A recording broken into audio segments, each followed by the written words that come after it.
NATO approved the deployment of 4 new battle groups in Bulgaria, Hungary, Romania and Slovakia, the military alliance's Secretary-General Jens Stoltenberg said after an extraordinary NATO summit here today. Leaders approved our 4 new battle groups in Bulgaria, Hungary, Romania and Slovakia. These are in addition to the 4 already in the Baltic countries and Poland. So we have 8 multinational NATO battle groups now, from the Baltic Sea to the Black Sea.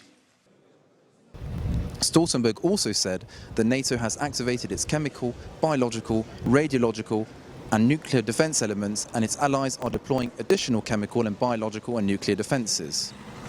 US President Joe Biden gathered here with other NATO members' heads of state to discuss further support to Ukraine in the context of the Russia-Ukraine conflict that started exactly 1 month ago.